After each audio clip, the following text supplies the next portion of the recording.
Honored to be back here. As Pushkar said, I was here in 2014 and I had a great launch here, and all the Goa papers had nice reviews of my book at that time. So my memory of this place. And then I have been visiting the Naval War College for at least 3 times, given lectures there. But let me thank Pushkar. Dr. Pushkar is perhaps one of the most leading scholars, writer on Indian educational sector. And this is something that I have been telling him, that this sector needs your attention more than anything else, because of the need for understanding higher education sector, why it's the way it is. And his beloved wife, Madhvi Gupta, is sitting there, and lovely daughter who we spent some time yesterday. And it is always a pleasure to have your friends and colleagues to be back with. And Admiral Prakash, Arun Prakash, I've known him through Track 2 meetings organized by University of Ottawa. But more than that, I've been also an admirer of his writings, very punchy, short, but extremely useful, and courageous in many ways for an ex-Indian officer, given the way sometimes retired people don't feel like writing critical things, but I think I admire that courage. Keep it up. All right, so this is actually a book, as Pushkar said, 2013 was the time, actually quite a bit back. Baldev Nayar, who is one of India's political economy scholar, and a very interesting life story. Baldev was a child of partition, and he was only 13 or something back in Rawalpindi. He had to migrate to India with his pregnant mother, and the father had to stay as a railway office clerk, stay back, and the mother gave birth to his brother in a railway station in Patiala or one of those places. And this 13-year-old was responsible for taking care of that. So his life story is very moving. He just wrote a little book about it. And then he had to struggle through what Delhi was at that time with some extended family, ended up studying himself, becoming the secretary to Chester Bowles, ambassador United States to India during Nehru's time, who recommends him to University of Chicago, goes there and studies, ends up at McGill as a professor, writes so many books and everything. And I arrived there quite a bit thanks to his efforts too, and we co-authored this book. And he has very strong opinions on various things, so it was a challenge. But now that I go back and try to look at the book, and we were not sure where India will reach the level it reached within the next 2 decades. What is impressive is it did achieve quite a bit, not necessarily because of efforts alone, but by default. The international system changed, or the great power system adopted, accommodated India, United States in particular, which was not something we could foresee in 2003, or because United States at that time was very hostile to India's aspirations, especially the nuclear test was a big challenge. But that test changed India's position to some extent. It pushed us out of the, what you call the fence-sitter mode. I know most of you are not into the theories of things, but there is a lot of interesting insights. New literature is coming out on status in world politics. I did an edited book on it. So the central claim that I'm hoping to make is that countries like India have 2 or 3 major national goals: security, prosperity, of course, the fundamental one. But there is an additional one called aspiration to become a nation that is to be counted, has influence, has power. So this is what he calls status. And what is noticeable is from Nehru's period onwards, this has been an aspiration of almost every Indian leader or leadership. Of course, there are ups and downs. And the mechanisms they used obviously is questionable sometimes. But the point is, India has been aspiring a role that sometimes has been elusive, as Pushkar rightly mentioned. And so there's 2 pivotal points that India missed the boat. The first was in 1945 in San Francisco, the post-war settlement, that's the United Nations Security Council creation. Unfortunately, India was a colony. It was not included as a P5 member, despite efforts by the British vetoed it basically.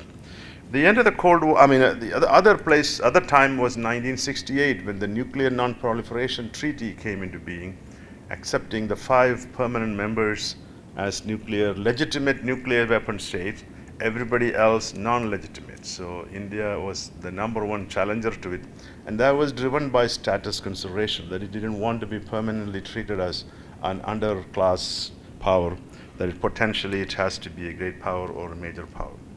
So this is a subject that requires a lot of interest, gaining a lot of interest because of China's efforts to gain additional status, and of course Brazil and a few other countries that are making some efforts. And the literature goes back actually to Thucydides, to Gilpin in modern times, Machiavelli. Many political philosophers talk about Thomas Hobbes, American constitution makers. They all talk about the subject of the urge for humans to achieve status, and sometimes used as prestige, sometimes used as honor, etc. So it is a puzzle. Why would a country that had so little material power aspired for status? And that puzzle has not been properly explained in the Indian case. So Nehru definitely justifies it, saying that it was a great civilization and it did provide a lot of material, other role in the world. It had to become when it became a colony, it lost many of that, and that it is only in due course it will return to its glory.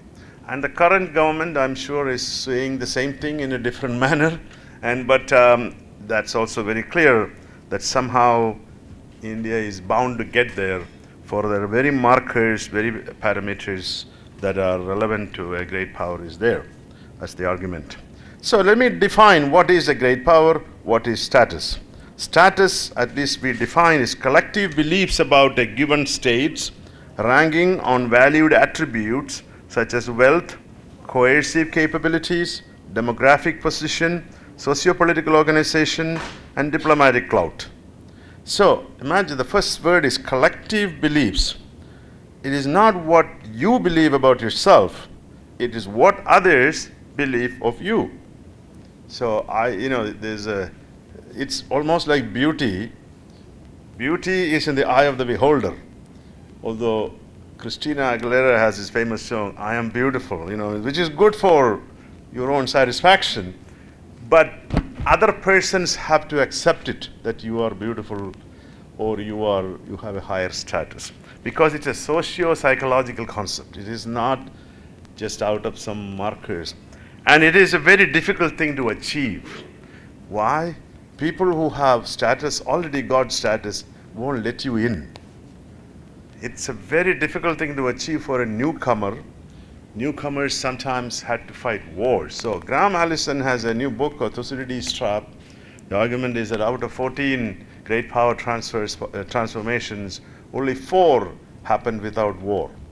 And some people say basically the US-Britain transformation at the end of 19th century and the partial accommodation of China by Nixon, Kissinger were perhaps the few cases. Almost all big power transitions in this area happened through war and post-war settlement. So winners decide who has status by placing them in institutions such as United Nations, before the League of Nations, before that Concert of Europe. Even if they are weak institutions, they are this institutional recognition of a great power. Now, what is a great power? A great power is defined in many ways. Great power is often in the past the capacity to wage war and defeat another great power. So great power is one who won war against another great power. But that has changed the 21st century, 20th century onwards quite a bit. Today we are talking about what you call comprehensive national power. A country that at least has a majority of some 10 elements of comprehensive national power. And out of that material power of 4 elements, you have what I call hard power: economic, technology, demographic, and military, of course, number 1. changing in some situations. Then you have soft power, which is the power based on your attractiveness. Normative position, what kind of norms you project to the world. Leadership role in international institutions, your culture, state capacity, the capacity of the state to deliver public goods, also receive legitimacy and acceptance, strategy and diplomacy of the leadership, and of course the national leadership, the leader who can project power and influence. So you have 10 elements, and it is important to realize that not everybody has all these elements at the same time. But take Russia, for instance. May not have much economic power, but it has pretty strong military power. And once you reach a stage, it's very hard to lose that. And Russia's problem is actually a status depreciation by the West after it lost the Cold War. West thought Russia lost the war. The Russians thought, no, we made some concessions, we haven't. So what Putin is doing is actually a status challenge. His behavior is very much akin to what you call a country that believes it has a status, when the rest of the world, that's the Western world, doesn't give it what it requires. Let me briefly identify the mechanisms of status push. How do you get there? There are a couple of theories that identify social identity theory. That's what called social mobility, one way to get there, emulating the values and behaviors of members of an elite group to be admitted to the club. So you have to be able to get admitted through mobility that the system should provide. Social competition, existing status hierarchies as illegitimate and unchangeable, mobility is lacking, so competition and sometimes war is necessary. Social creativity, evaluating a negative as positive or identifying a new criterion for evaluation on which the group ranks highly developed. So high developmental model, culture, diplomatic initiative. So the last one is what Nehru tried. Non-alignment, global positioning, a kind of normative position. It didn't succeed partly because without hard power, soft power cannot sustain power. So when you lose a war with China, that really hurt India's soft power too. It's not just really hard power it lost, and it took a lot of efforts to then return to modicum. Actually, the end of the Cold War was needed for that transformation. So then the question is, why do countries seek status? Why is that people are so after this crazy thing? There are different theories. There's something called people have intrinsic psychological need to be recognized, especially social groups, social craving. Countries are made up of individuals, obviously. Then there are material benefits. It increases your capacity to attract trade, economic capacity, security power, etc. And then there is this notion coming out of India, which is the Indian elite that came out of independence thought we have a moral right to fight for leadership role in the world, to change the colonial world that was still going on.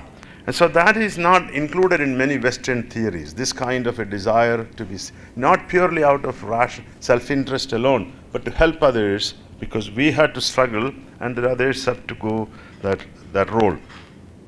So that is part of the reason Nehru and all thought, even though it doesn't have the material power, it can still wage a certain amount of moral crusade against the other thing. Then there is last one is civilizational basis. Nehru also thought India left indelible mark on a quarter of humanity, and it needs to reclaim that history. And I don't want to go too much into the current leadership that also believes that civilization is very important for India to project its power as a great power, etc. So then we have to start looking at why is it so slow for India to get there? Or is it slow, actually? Without winning a war. Look, the Chinese almost won a war in Korea, 1953. The Americans had to take note of China because this very poor country with rifles and leftover stuff by the Japanese retreating army could stop this great power, superpower. And then they were very important in many conflicts, Vietnam included. And then, of course, the transformation after the 1973 period. See, the problem with India, we haven't defeated any great powers yet. The closest great power defeated us. It's creating that status change hasn't happened. So the conflict has been with Pakistan, a status inferior, but that believes equal to India, by the way, for reasons I have actually quite a bit in my other book on warrior state, why the Pakistanis think they are co-equals, despite the material weakness. So there has been status denial, and countries are assessed on the basis of their near peer competitors. So after the end of the Cold War, until then India was bracketed with Pakistan, unfortunately. End of the Cold War, this changed. We started, especially after the liberalization, China, India, Chin India, you know, all these terms, rising powers, all that became very important. And that's where for 10 years, about 15 years, India has been riding quite well. Manmohan Singh's period, then the current period, this current government, the first period at least, Vajpayee's period. You know, there's a lot of appreciation happened for India's transformation. And the post 9/11 world, it was looked upon as a country, you know, that was sufficient, reasonably able to accommodate internal, especially the Muslim population. So then China under Xi Jinping, for a period of time, treated India as a co-equal, you know, with the BRICS and all that, and the BRICS banks. Suddenly, Xi Jinping's aspirations increased because of the material change, and now the BRI, it is trying to break out of this BRICS, although it will use the BRICS, but it's not clear BRICS is what its main interest is. China, under Xi Jinping, wants to replace the United States peacefully, if possible, without a war. So where is in India all that? And that is the project I'm trying to address here. Oh, I didn't do much there. So this is what I've been talking about it. So already said all this. What are the reasons why countries go for status? What are India's weaknesses, problems? I will come to that in a minute. These elements that we can talk about in relative tense, where are we in all those issue areas? What are the constraints? Okay, let me come to that. So, a number of markers, India has made this progress, and it is very clear that the testing of nuclear weapons and the way it was conducted, late acquisition problem, space technology, quite a bit based on status aspiration. Now that is also not really analyzed in the Indian context. We have this focus on high tech, some of these parameters of status, but totally neglect of low tech or applied technology. And that is why India has problem getting the status recognition it deserves on the basis of that alone. So the problem with a poor country or a poor individual buying a BMW when it cannot feed has a problem.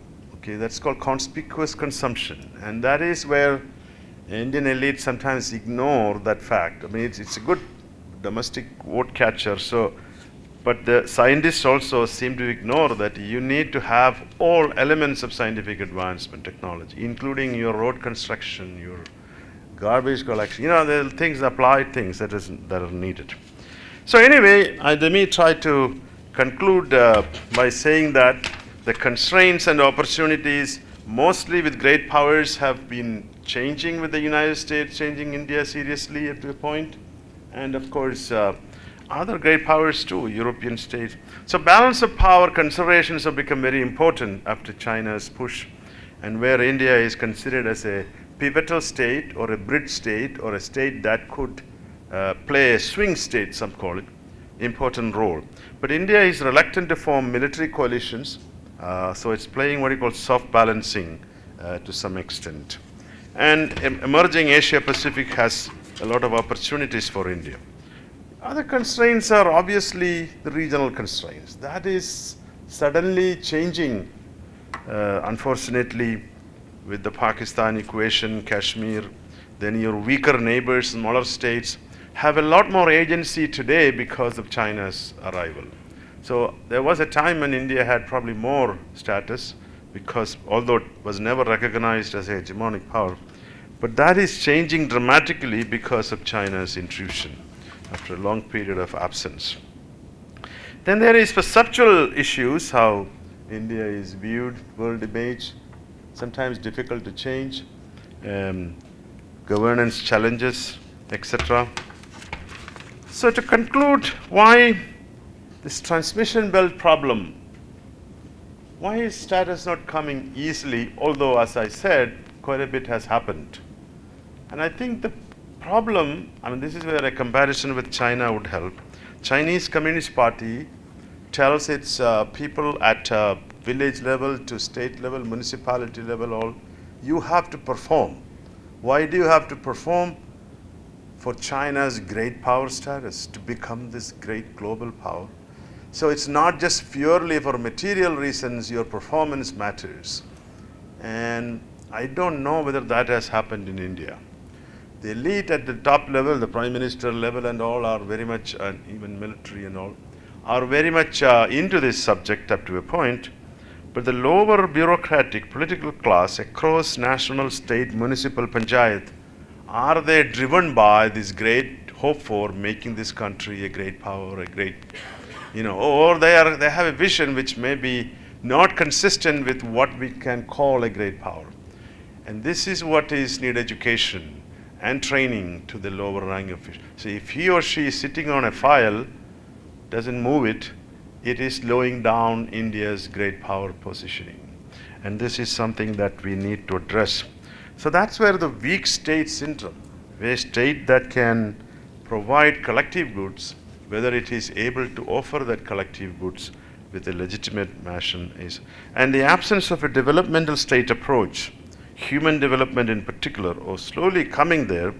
And so finally, to argue that we need a number of changes in our attitude, because status is not linear. We need to look at inclusive growth, education sector, which was mentioned, infrastructure, health, hygiene, supply water, women and children, civil society, and even hard power, make India. Great idea. But buying weapons from France and then calling it as our great achievement is not sufficient, because a great power makes its weapons, its coercive capacity, or majority of it.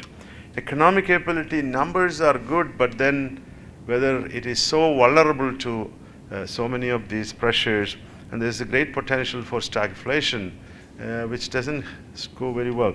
Technology is very important.